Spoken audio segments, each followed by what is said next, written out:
तुमच्या computer skills upgrade करायच्या आहे? दिशा कम्प्युटर इन्स्टिट्यूट घेऊन आले आहेत महा डिस्काउंट ऑफर। आता कोणताही कोर्स करा फक्त 1800 रुपयांमध्ये। शिवसेनेचे कुर्ला विधानसभेचे आमदार मंगेश कुडाळकर आपल्यासोबत आपण याची बातचीत करणार आहोत। नुकताच वर्षा गायकवाड यांच्या नेतृत्वामध्ये जन आक्रोश आंदोलनाला सुरुवात झाली होती आणि धारावीच्या सगळ्या नागरिकांना कुर्ल्यामध्ये मदर डेअरीच्या जागेमध्ये घरं दिली जाणार आहेत, याला त्यांचा विरोध होता। आपल्यासोबत मंगेश कुडाळकर आपण त्यांची बातचीत करणार आहोत। तुम्ही सुद्धा आधी एक पत्र दिलं होतं याच संदर्भातलं आणि त्या ठिकाणी बॉटॅनिकल गार्डनची मागणी वर्षाताई करतायत, तुम्ही देखील केली होती।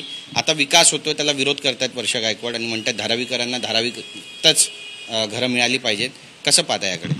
नाही, नक्कीच मी याबाबतीत एकच सांगेन की एखाद्या नेत्याने आंदोलन करताना करावं, पण दुटप्पी धोरण करू नये, कारण ह्याच्या मागची भूमिका ही लोकांना आता समजायला लागलेली आहे। आजच्या या आंदोलनामध्ये स्थानिक आमचे रहिवासीसुद्धा उपस्थित नव्हते, फक्त काही हाताच्या बोटावर मोजण्या इतकीच लोक या ठिकाणी होते।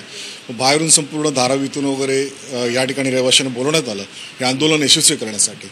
आज या ठिकाणी आपण धारावीमध्ये अनेक वर्ष आमदार होतात, पण धारावीचा विकास हा आपण कधीच त्या ठिकाणी बघितला नाही। धारावीमध्ये जेव्हा आपण एखादी फेरी मारतो तेव्हासुद्धा आपल्या लक्षात येतं की धारावीचा विकास आज कशा पद्धतीने झालेला आहे।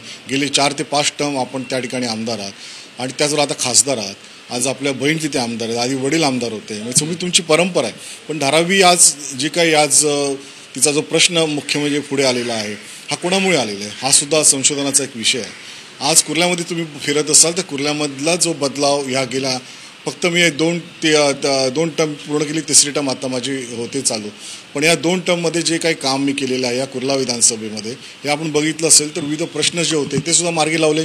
आज नेहरू नगरामधल्या इमारती आपण बघितल्या असतील तर 14 साली आपल्या 2010 साली काँग्रेस सरकार असतानाच आपला हा पुनर्विकासाचा प्रश्न संपूर्ण खोळंबला होता, पण माननीय मुख्यमंत्री त्यावेळेला 14 साली फडणवीस साहेब आले आणि म्हाडाचं संपूर्ण पुनर्विकास धोरण हे चांगल्या रीतीने त्यांनी अंमलात आणलं आणि त्याच्यामुळे आज नेहरूनगर नव्हेच तर 56 म्हाडा वसाहतीचं धोरण चांगलं झालं। त्या ठिकाणी अनेक विविध प्रश्न, कलेक्टर लँडचा विषय होता तो सुद्धा आपण मार्गी लावलेला आहे, स्वदेशी मिलचा विषय होता तो मार्गी लावलेला आहे। आज आपण नेहरूनगरामध्ये फिरत असताना आपण बघितलं असेल तर दुतर्फा जी काही आपण दिवेची रोषणाई केलेली, हेरिटेज दिवे लावलेले आहेत, किंवा आज आपण एक पावसाळ्याच्या मुहूर्तात दरवर्षी मी जवळजवळ 30 वर्ष मी स्वतः जन्म माझा या नेहरूनगरमध्ये झालेला आहे आणि त्या नेहरूनगरशी एक वेगळं नातं आहे, एक मातीचं नातं आहे आणि त्यामुळे नेहरूनगरामध्ये काम करत असताना निश्चितपणानं चांगलं काम करावं आणि चांगलं घडावं हे माझं स्वप्न पहिल्यापासून आहे आणि पुढेही राहणार आहे।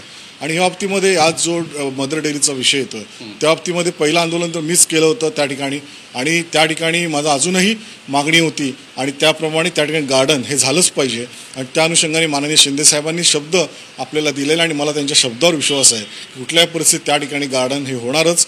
आणि त्याचबरोबर त्या ठिकाणी बाळासाहेब ठाकरे आपला दवाखाना जो आज त्या ठिकाणी उपलब्ध आहे त्याच्यामध्ये सुद्धा आम्ही चांगल्या प्रकारे जी मी मागणी केली होती त्या प्रकारे सुद्धा ते माझं काम जवळ मंजूर होण्याच्या मार्गावर आहे आणि लवकरच त्या ठिकाणी ग्राउंड +3 अशी अद्ययावत इमारतसुद्धा या परिसरामध्ये मदर डेअरीच्या सर्व परिसरामध्ये उभी राहणार आहे आणि अनेक सुविधा त्या ठिकाणी मला शिंदेसाहेबांनी नेहरूनगरवासियांच्या सेवेसाठी आपल्याला द्यायचं त्यांनी मान्य केलेलं आहे। आपण बघितलं असेल की नेहरूनगरासाठी आपण मैदानं जी आहेत ती मैदानांचं सुशोभीकरण आपण चांगल्या पद्धतीने केलेलं आहे। छत्रपती शिवाजी महाराज क्रीडांगण असेल, डॉक्टर बाबासाहेब आंबेडकर असेल, या दोन्ही ठिकाणी जॉगिंग ट्रॅकचं काम पूर्ण झालेलं आहे, माती टाकण्याचं काम पूर्ण झालेलं आहे, कंपाऊंड वॉल पूर्ण झालेलं आहे, ज्येष्ठ नागरिकांसाठी विविध सुविधा आपण त्या ठिकाणी केलेल्या आहे। शिवष्टीमध्ये सुद्धा आपण बघितलं असेल तर जॉगिंग ट्रॅक किंवा मैदान हे अत्यंत चांगल्या प्रकारे त्या ठिकाणी सुशोभित झालेलं आहे आणि जी आज आम्ही एक संकल्प केलेला आहे ह्या 5 जूनच्या पर्यावरण दिनाच्या निमित्ताने, कारण त्या ठिकाणी जी झाडं आहेत ती झाडांचं संवर्धन झालं पाहिजे आणि त्याचबरोबर कुर्ल्यामधील सुद्धा झाडांचं संवर्धन झालं पाहिजे। म्हणून यावेळेला आम्ही 5 तारखेला शिवष्टीमधून झाडं लावायची मोहीम सुरू केली, पण झाडं लावता जी झाडं गेल्या अनेक वर्षांपासून या नेहरूनगर शिवष्टी परिसरामध्ये आहेत, कामगारनगर परिसरामध्ये त्यांचं संवर्धन झालं पाहिजे यासाठी माती खत पाणी टाकणं हा आम्ही कार्यक्रम हातात घेतलेला आहे आणि तो कार्यक्रम आम्ही सुरू केलेला आहे, जेणेकरून नुसतं बोलायचंच नाही तर आपण कृतीमधून करून दाखवलं पाहिजे या दृष्टिकोनातून हे काम आम्ही आता सुरू केलेलं आहे। नक्कीच, पण वर्षा गायकवाड हे वारंवार आरोप करतात की धारावीची जी मौल्यवान जागा आहे ती कुठेतरी गिळण्याचं काम जे ते सरकार करते आणि धारावीकरांना उचलून कुर्ल्याला आणून टाकते जिथे जागेच्या किमती कमी आहेत आणि हा थेट आरोप केलेला आहे सरकारवरती। विकास होतोय एकीकडे पण दुसरीकडे विरोध सुद्धा होतोय, या विरोधामागचं नेमकं कारण तुम्हाला काय वाटतं?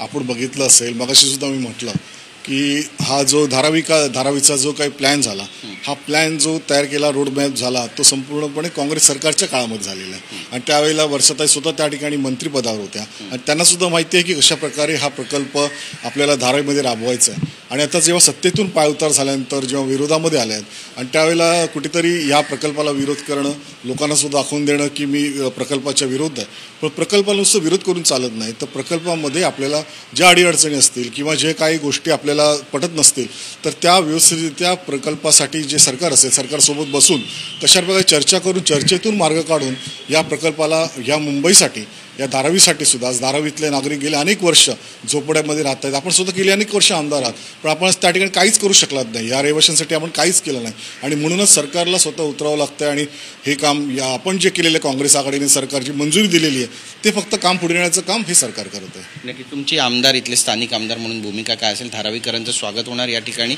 आणि सगळ्या सोयीसुविधा त्यांना मिळणार या ठिकाणी? या बाबतीमध्ये एकच सांगेन मी, सरकार ज्या पद्धतीने धोरण ठरवेल किंवा ज्या प्रकारे धारावीकरांना पुनर्विकास त्यांचं हवं आहे तर त्या प्रकारे त्यांचं ते त्या ठिकाणी ते करणारच आहे आणि ह्या ठिकाणी जे काही करणार आहे. पण ह्या ठिकाणी मी एक मागणी जी केलेली आहे की गार्डन या ठिकाणी सुशोभित झालं पाहिजे, चांगलं वृक्षांचं चांगलं संवर्धन झालं पाहिजे आणि एक आपलं हॉस्पिटल त्या ठिकाणी असावं ही जी माझी मागणी ती नक्कीच मला आशा आहे की माझी मागणी मान्य होईल. राजकीय प्रश्न तुम्हाला विचारायचा आहे. बऱ्याच दिवसांपासून चर्चा आहे शिवसेना आणि मनसे. शिवसेना ठाकरेंचा पक्ष आणि मनसे एकत्र येणार का? नातेवाईकांची एंट्री होते ठाकरेंच्या आणि त्यामध्ये आता एकनाथ शिंदेंनी पण म्हटलंय की कुणीही कुणासोबत युती करू शकतो. कसं पाहता याकडे? बरेचसे चर्चा आहेत. गजानन कीर्तीकरांनी आपली भूमिका मांडलेली आहे. एक सर्वसामान्य शिवसैनिक आणि आमदार म्हणून तुमची भूमिका किंवा तुमची मतं नेमकी काय आहेत? याबाबतीत मी एकच सांगेन की माननीय मुख्य नेते एकनाथ शिंदे साहेबांनी आपली भूमिका सांगितलेली आहे आणि त्यांनी सांगितलेलं आहे की युती ही कोणी कोणाशी करू शकतं आणि त्याप्रकारे त्यांची जर का युती होत असेल तर त्या बाबतीमध्ये जी काही नंतरची भूमिका असेल ती माननीय शिंदेसाहेब स्पष्ट करतील आणि ह्या बाबतीमध्ये आम्ही जास्त काही बोलणार नाही कारण दोन्ही पक्ष जर एकत्र येत असतील तर त्या पक्षांचा विचार आहे आणि त्याचबरोबर गजानन कीर्तीकर हे आमचे शिवसेनेचे नेते आहेत. त्यांनासुद्धा मोकळीक आहे बोलण्याची आणि निश्चितपणानं त्यांचं मार्गदर्शन आम्हाला सदोदित असतंच याही पुढे राहील आणि निश्चितपणाने पक्षाच्या दृष्टिकोनातून तेही विचार करतील. नक्कीच एक शेवटचा प्रश्न आहे. सध्या बाप नावावरून राज्याचं राजकारण रंगताना पाहायला मिळत आहे आणि दोन्ही राणे बंधू जे आहेत ते आमने सामने आलेले आहेत, निलेश राणे, नितेश राणे. बावनकुळेंनीही म्हटलं की बाप नावावरून कुठेतरी हा सगळा गोंधळ निर्माण झाला. बोलताना नेत्यांनी सुद्धा तारतम्य बाळगायला हवं अशी चर्चा आता रंगते. महायुतीमध्ये सगळं काही आलबेल सुरू आहे असं म्हणावं. आपण बघितलं असेल तर समृद्धी महामार्गाचं जे उद्घाटन झालं आणि त्याच्यामध्ये एकाच गाडीने आमचे तीनही नेते प्रवास करत होते. माननीय मुख्यमंत्री, दोनही उपमुख्यमंत्री होते आणि आपण एकदा बघितलं असेल तर एकदा स्टेरिंग माननीय फडणवीस साहेबांच्या हातात होतं, एकदा शिंदे साहेबांच्या हातात होतं आणि त्याच्यामुळे एकदा खेळीमेळीने अत्यंत चांगल्या रीतीने या महायुती सरकारचं काम चालू आहे. त्याच्यामध्ये कुठेतरी आपण एकमेकाला उद्देशून काही बोलणं हे अत्यंत चुकीचं आहे आणि महायुतीचं सरकार आपण महायुती म्हणून काम करत असताना सगळ्यांनी एकत्रित येतं आणि एकोपाने काम करायला हवं. धन्यवाद तुमच्याशी बातचीत केल्याबद्दल. तर आपण पाहतो आपली भूमिका आणि परखड मतं जी आहेत ती मंगेश कुडाळकर यांनी मांडलेली आहेत. कॅमेरा पर्सन सिद्धेश नाईकचा गिरीश गायकवाड, TV9 मराठी, मुंबई. तुमच्या कम्प्युटर स्किल्स अपग्रेड करायच्या आहे? दिशा कम्प्युटर इन्स्टिट्यूट घेऊन आले आहेत महा डिस्काउंट ऑफर. आता कोणताही कोर्स करा फक्त 1800 रुपयांमध्ये.